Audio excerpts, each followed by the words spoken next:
जय श्री कृष्ण। जय श्री कृष्ण। भारत वंदना घाट पर हम लोग जो डेली एक श्लोक पढ़ते हैं श्रीमद् भागवत गीता का, उसमें हम लोग 19वें श्लोक को पढ़ेंगे आज।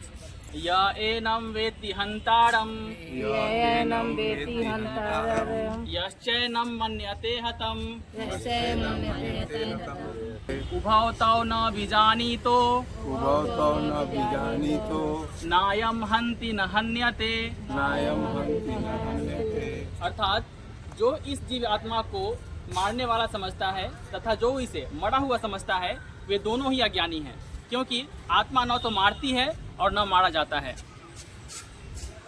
यह श्लोक विद्यार्थियों के लिए कैसे लाभप्रद हो सकता है, नहीं चाहता आप बताएं। अभी ऐसा है कि छात्र के रूप में जो अर्जुन है, उनका भ्रम टूट नहीं रहा है, और गुरु के रूप में जो कृष्ण है, उनके भ्रम को तोड़ने का पूरा प्रयास कर रहे हैं।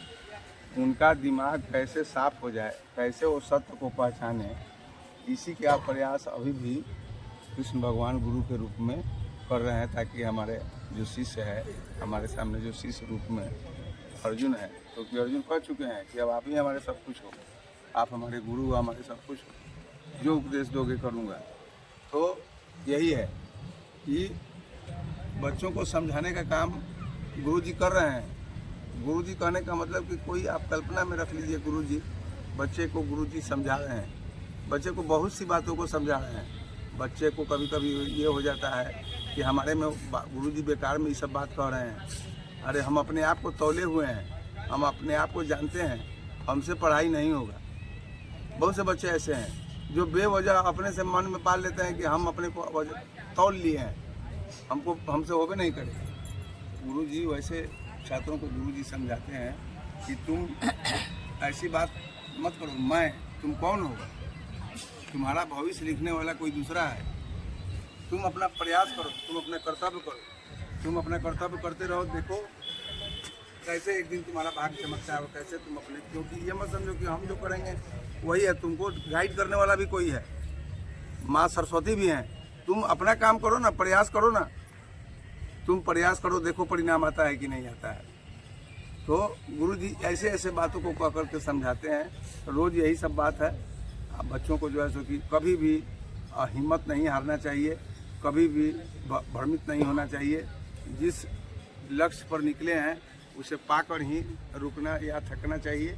कभी भी बिना लक्ष्य पाए हुए न रुकना है, न थकना है, न बैठना है, न सोना है।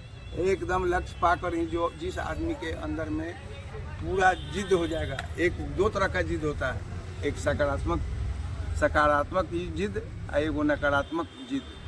सकारात्मक जिद हुआ जिससे कि आदमी का विकास होता है, उसको आप दृढ़ संकल्प भी कर सकते हैं। अंदर में संकल्प कर लिया कि मैं इस काम को करूँगा। और नकारात्मक जिद हुआ बिना मतलब का बात, मैं वहाँ जाऊँगा, मैं वहाँ जाऊँगा।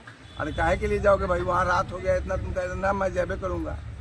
तुम पागल हो गया क्या, उतना रात में 12 बज रहा है, कहाँ तो नहीं मैं जाऊँगा। तो ये हुआ नकारात्मक जिद।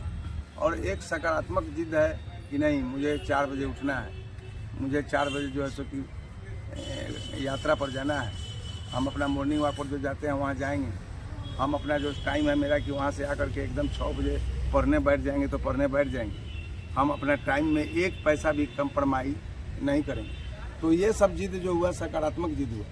ये ऐसे ही छोटी छोटी बातों को विद्यार्थियों को, कभी कभी विद्यार्थियों को लगता है कि कैसे होगा, संकल्प शक्ति का मजबूत हम कैसे होंगे। तो उनके लिए मैं यही कहना चाहता हूँ कि आप धीरे धीरे प्रयास करें, आप छोटी छोटी बातों का संकल्प करें।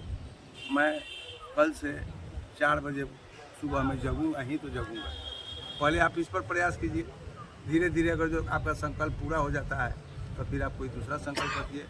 मैं किसी भी हालत में अब सिनेमा हॉल में जाकर के सिनेमा नहीं देखूँगा, हमारा समय वहाँ बर्बाद होता है।